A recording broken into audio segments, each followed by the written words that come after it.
আমি বললাম যদি তোমাদের সাহস থাকে আসো আমাদের গোল টুপির বিরুদ্ধে, তোমাদের সাহস থাকে আসো আমাদের গোল জামার বিরুদ্ধে, কিন্তু তোমাদের কানা ফাড়া জামা নিয়ে আমরা বলবো সেগা वाला কুর্তা जितना ही लंबा हो मगर सुन्नत अदा नहीं होगा।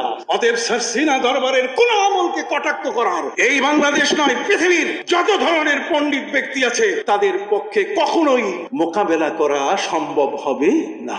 ওয়ান শাবাবিহি ফিমা বেলা, যৌবনকালটাকে তুমি কোন কাজে ব্যবহার করেছো, কোথা থেকে তুমি সম্পদ আহরণ করেছো, আর কোন খাতে তুমি ব্যয় করেছো, সিনেমা হল না সুদ না ঘুষ কোনখানে, এবং যা শুনেছো তা তুমি আমল করেছো কিনা। নবী করিম সাল্লাল্লাহু আলাইহি ওয়াসাল্লাম বলবেন ওই সময় আমার উম্মতের ইমিগ্রেশন শেষ হওয়ার পরে যদি জাহান্নামে সে কেটে পড়ে, নবী করিম সাল্লাল্লাহু আলাইহি ওয়াসাল্লাম বলছেন আনা আখিজুম বিহাজাজিকুম, আনা আখিজুম বিহাজাজিকুম, আমি তার কোমরের ফিতা ধরে পেড় ধরে জাহান্নাম থেকে টেনে উঠাবো, আমি আমার উম্মতকে আমি যেতে দিব না। বিশাল বড় বক্তা বক্তৃতা দিতে গিয়ে জাতিকে আমার নবীকে কলঙ্কিত করতেছে, আমার নবীকে ছোট করতেছে। তার উদ্দেশ্য, তার মাইন্ড সেটআপ এত খারাপ, মাথার মগজের উপরে এত ময়লা জমে গেছে, এই ময়লাগুলো সে সাফ করতে পারে।